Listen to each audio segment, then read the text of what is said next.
Hi everyone and welcome to Sports Scene. I'm Drake Lee. I'm Thomas Johnson. I'm Campbell Donovan. And I'm Will Camardella. We start today on the hardwood as USC men's basketball had a big bounce-back weekend at Galen Center. The Trojans swept the Bay Area schools over the weekend with 2 double-digit victories. On Thursday night, USC jumped out to a 13-0 lead over Cal and never looked back from there. The Trojans scored a season-best 97 points in the wire-to-wire victory for its largest conference win of the year. Drew Peterson scored a career-high 30 points, shooting 9 of 14 from the field and draining 4 threes. 2 nights later against Stanford, it was Boogie Ellis putting together a career performance en route to a 10-point victory. The senior point guard scored 33 on the Cardinal, setting new career highs in points, three-pointers made, and assists. Ellis' shooting was contagious as the Trojans shot over 50% from beyond the arc. Head coach Andy Enfield spoke after the game about the resurgent shooting. Stanford's a tough team to score against, so to score 85 on them, you have to make some shots. And so Boogie made some really good plays. He got to the foul line. Second half, I think they had 3 team fouls, like 4 minutes left in the game. But Boogie was, the 3 fouls were him driving to the basket. So it's important to have a good mix of just making the right basketball play, but attacking the basket and also kicking it out. And the way we shot it, I thought they started cheating out to our 3-point shooters and gave some driving lines there. So after a 2-0 weekend, are the Trojans back to being a tournament team? I don't think so yet. They just have not been consistent at any point all season. We see them beat UCLA, and then a couple weeks later, they lose to both the Oregon schools up in Oregon. I just want to see a little bit more consistency. Boogie Ellis and Drew Peterson had great games, but they're not consistent enough to be a tournament team. I don't know, I'm going to have to disagree with you there, Thomas, because I think they are a tournament team, and ESPN says so too. Right now, they are the last 14. They're one of the last 4 teams in. I think this team has some great quality wins. Auburn, UCLA. I mean, we have a phenomenal team led by Boogie Ellis and Drew Peterson. I would agree that if the season was to end today, USC is in the tournament. That's at least what the bracketologist will tell you, and part of that's because Oregon had a terrible week. But at the end of the day, they're a tournament team at this very moment, and there's still 4 games to go in this regular season. You've got the Arizona schools down the road, but this road trip is going to be a serious test. USC is under 500, 3-5 in true road games this season. That Oregon trip was a disaster. They need to get their act together away from Galen Center very quickly. I completely agree. And I think if we continue to see Boogie Ellis step up on these away games, we will be able to maintain the tournament team that we are right now.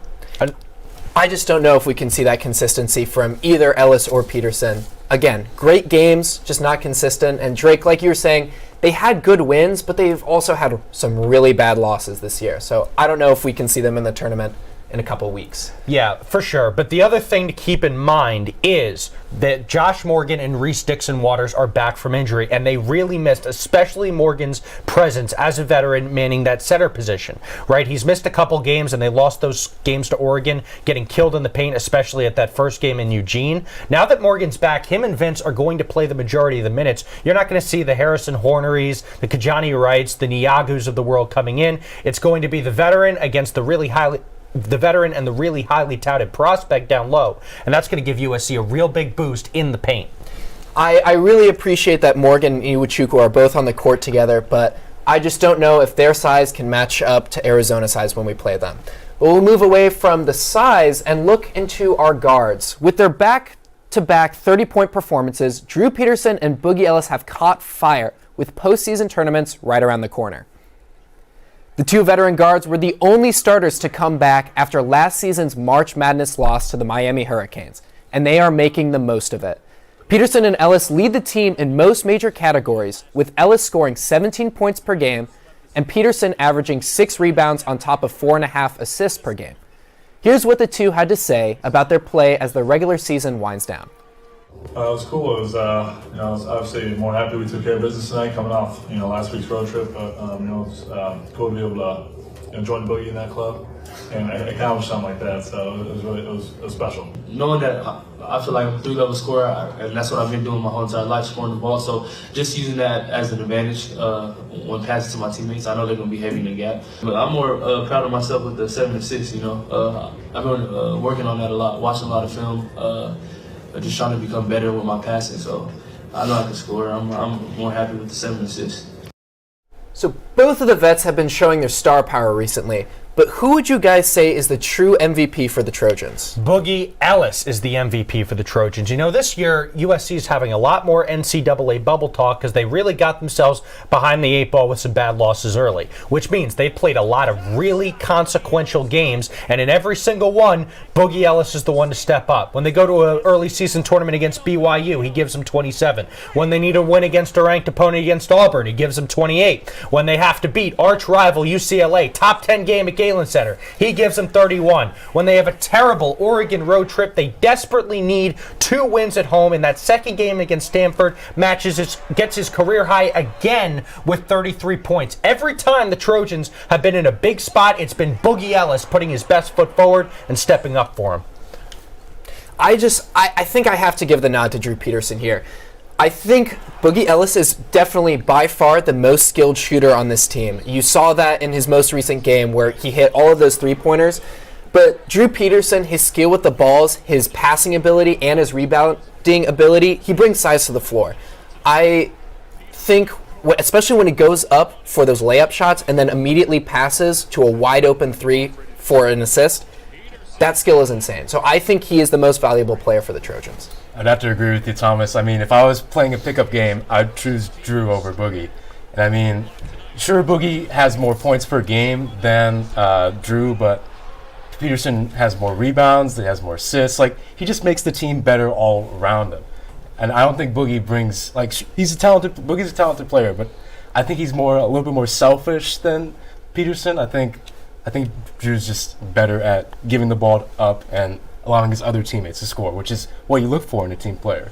I disagree. I think Boogie Ellis has been our go-to for the entirety of this season, but I think these next few upcoming games will be essential to really determine which of the two of them is our MVP. Drake, I got to go back to something you said. Boogie Ellis is less selfish. Boogie Ellis just had a career high in assists for USC against Stanford. Not to mention it's Drew Peterson who turns the ball over more. Drew averages 1 more turnover per game than Boogie. And another thing to keep in mind, something that has plagued USC over the past couple of seasons down the stretch, turnovers, especially last year down the stretch of the season, and free throw shooting. Boogie Ellis has been spectacular at preventing turnovers. He averaged fewer than 2 per game, and he is an outstanding free throw shooter, helping USC become the best free throw shooting team in conference play this year. He's turned around some of the biggest weaknesses this team has had for years.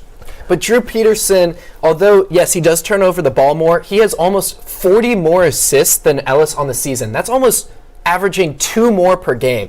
And so although he has the turnovers, he also provides a lot more scoring. Even when Peterson is having an off shooting night, he still gets at least 4 or 5 assists. You can't say the same about Ellis. I think both players are great, and honestly, they will be essential for these upcoming games. After the big wins against Stanford and Cal at the Galen Center, USC men's basketball is back on the road to face Colorado tomorrow and Utah on Saturday. USC defeated both the Buffs and the Utes earlier this season at home. However, if USC wants to maintain its position in the Pac-12 and dance its way into March, these are 2 important games. With the Pac-12 tournament just a few weeks away, USC must take its current momentum into the final stretch of the regular season. Baseball season is off to a 3-1 start after sweeping Marist over the weekend before taking a tough loss to UCLA Saturday. The bats exploded for the Trojans over the weekend as they scored 37 runs in 3 days against the Red Foxes. Senior infielder Nick Lopez led the charge by batting over 500 with 3 home runs. Yesterday, UCI and USC went back and forth until the Anteaters pounced on the Trojans for 3 runs late to take an 8-7 victory over the Trojans. With USC's 3-1 start, who on the team do you think has stood out so far? I think you have to look at our home run hitting. We have 8 home runs in 4 games, 2 per game. That's a lot compared to last season. And Nick Lopez is leading the team with 3 home runs. He's been outstanding. He's hitting exactly 500. He was even better in the Marist series. Nick Lopez has really impressed me so far. Yeah, Lopez has been great, but the interesting thing about the Trojans, something that stood out for me actually on the negative side, was some of the usage of the bullpen in last night's loss. So you've got Caden Connolly pitching in the inning for you where UC Irvine scores those 3 runs. He very quickly gets 2 outs for you, ground out, strikeout, and all of a sudden, they make a move to Toby Spock, who had not pitched since Friday, so he was fully rested and should have been ready to go, and immediately gives up a moonshot to dead center field, winds up blowing the lead. It really got away from the Trojans quickly, and I saw no reason why they made that move there. It was a hard decision with pitching all around last night, because I talked to the new coach Stankiewicz after the game. He said their starting pitcher, Aoki, was on a pitch count. So they had to rely on their bullpen for 6 full innings, get the last 18 outs of the game. They just couldn't get it done. The pitching has been poor. Even though our offense has stepped up, we've scored at least 7 runs in all 4 of our games. We just need our pitching to pick up, and then I think we can be a good team. Yeah, I agree with you, Thomas. I mean, the pitching is going to be very crucial, especially when we face those big teams in the Pac-12 like Stanford, Oregon State, Oregon, and Arizona. We do not want to go into those games with, a shoddy bullpen. We need lockdown guys in the bullpen, a solid closer, some good starters, especially since Carson Lambert left for Texas A&M. We need guys like Tyler Stronsberg and other guys to step up.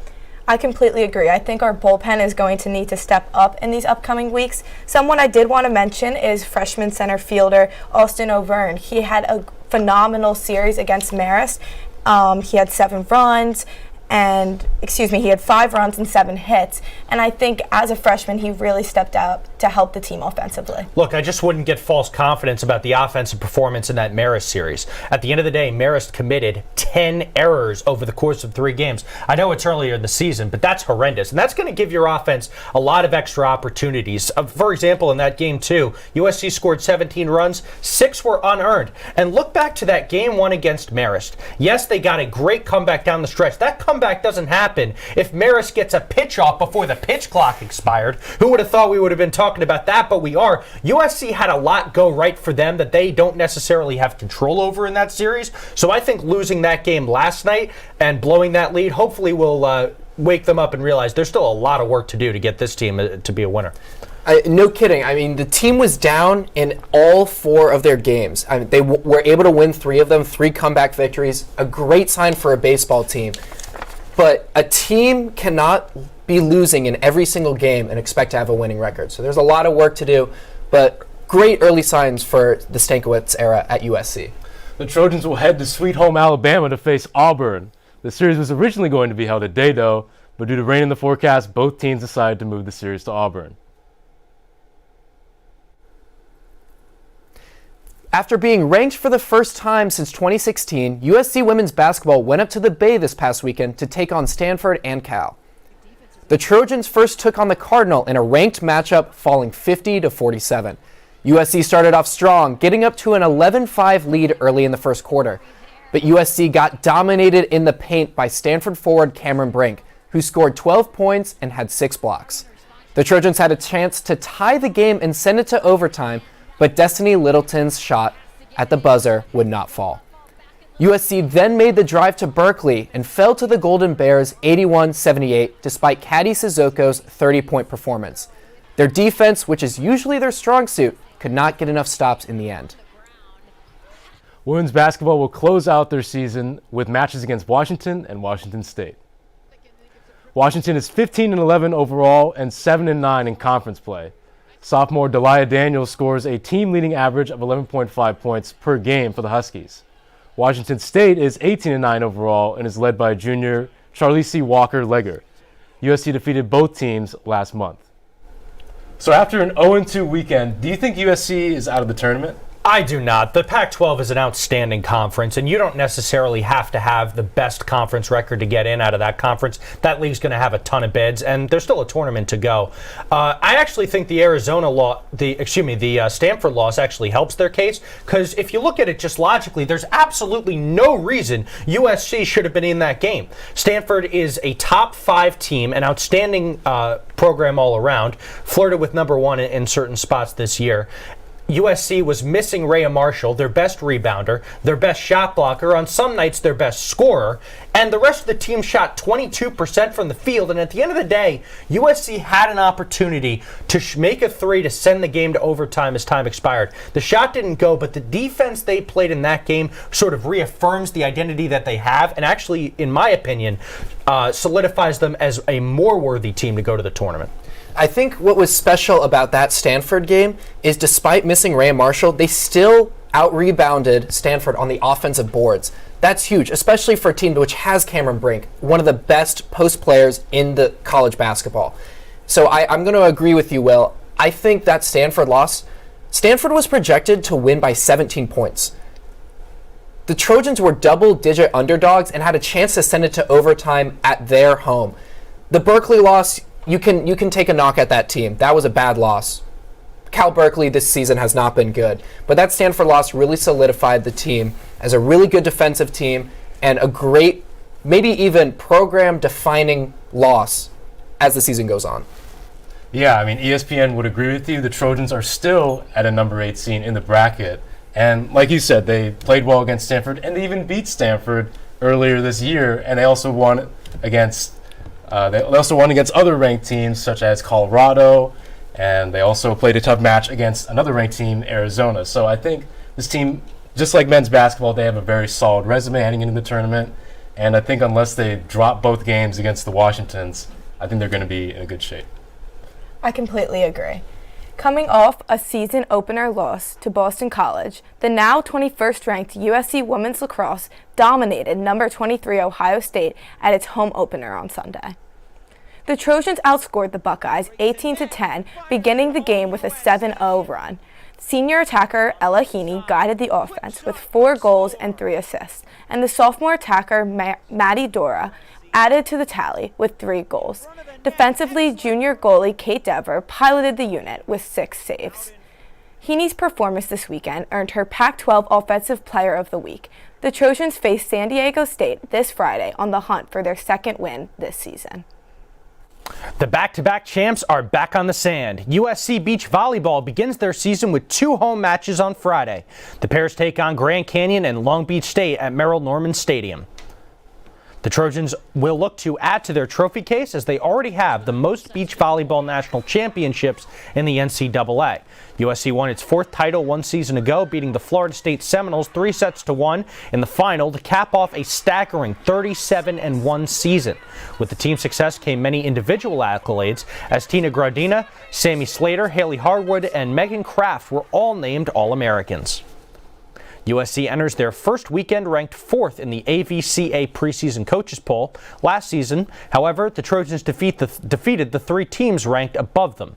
USC received 8 first-place votes. 6 Pac-12 teams, including the Trojans, enter the season in the top 20. So after winning the whole thing last year, are the Trojans being underrated? I would say no. I mean, you look at the first-place votes, they received 8 of them. That is the second most votes behind UCLA. And even though they're ranked 4th in the AVCA coaches poll, if you receive 8 first-place votes, I don't think you can call that underrated. I can call it underrated, absolutely. You're telling me that this team is there are 3 teams in the country better than USC. They won 36 matches in a row last season. They've got a great freshman class coming in, still have a lot of vets. And look at the conference they play in, the Pac-12, all those teams you saw in the rankings making up that top 20. You want to know what USC did in the Pac-12 last year? 14-1. They lost their first match against UCLA, went back, beat the Bruins twice, who apparently are now better than them. I'm not buying it. That's the gift of college sports, is from year to year, you don't have the same team. You don't have that same pedigree that you bring. One year you can be the best team, and then the next year you won't even be ranked. So although USC definitely deserves to be ranked, that's not what I'm saying. USC definitely deserves to be ranked. Just because they were the national champions last year doesn't mean they should be ranked first in the preseason poll. A lot of season to go. There's so many teams that they can beat to move themselves into that top 3, top 2, maybe even top 1. But I'm okay with their ranking right now. I agree. I think that they are ranked pretty deservingly, and they're going to have to prove themselves this year the way they also had to prove themselves last year. We have a lot of great Pac-12 teams, so I'm excited to see them step up. Yeah, I mean, I also agree that they're ranked properly. I mean, they still have the Norse twins, which is amazing. They were a dynamic duo last year, and they're going to have to lead a new squad of freshmen. I think that's going to be a little bit difficult. UCLA, they have a really good team this time around. So I think, they're properly ranked at 3. Well, go on. they have a lot to prove. That's all I'll say. Well, the good news for USC is they will have a lot of time to rise up that ranking. Again, they won 36 games in a row to finish out last season. And that's all we have for you today on Sports Scene. Thank you so much for watching. I'm Will Camardella. I'm Drake Lee. I'm Thomas Johnson. And I'm Campbell Donovan. We'll see you here again next week for some more Sports Scene.